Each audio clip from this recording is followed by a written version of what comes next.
There's no telling when the Association of Local Government Authorities of Jamaica, Alga-J, will have its annual general meeting.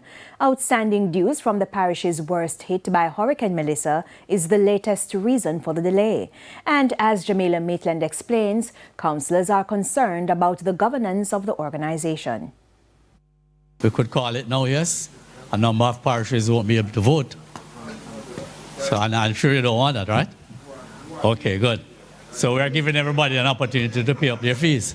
Chairman of the Association of Local Government Authorities of Jamaica, Alga-J, Winston Mirage, when asked about the highly anticipated annual general meeting.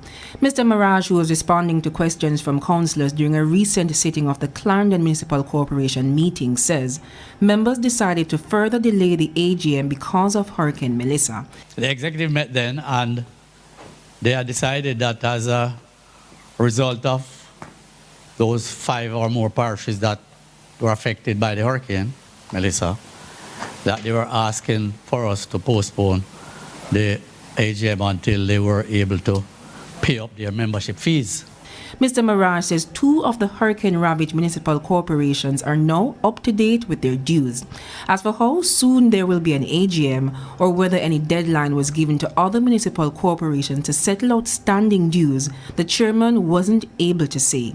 We are saying to you, Your Worship, as the mayor, that the Alga president, you are the mayor, is a member of this council. Please talk to him. We need it. I can advise and I can speak to him, but you know that I have no autonomy over his office. The last attempt at an AGM was a year ago in January 2025. That meeting ended in chaos following an alleged physical confrontation.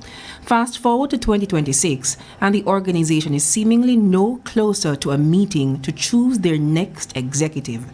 Alga-J is made up of councillors from all 14 local authorities. It advocates for the interests and welfare of local government representatives and promotes policies to strengthen local governance and the capacity of the councillors. There should be an election biannually. However, for the last 8 years, there has been none. Councillors say they're concerned about the status of Alga-J. Mr. Chairman, for some time now we want to undertake the project like the town centre, the park in front, the tax office, the transport centre, you know, that will cost us some funds. If we have a partner team with that, we can maybe just pool the money together and do it. Jamila Maitland, TVJ News. Coming up later in this newscast, iconic U.S. civil rights leader Jesse Jackson dies on Tuesday. We'll be right back.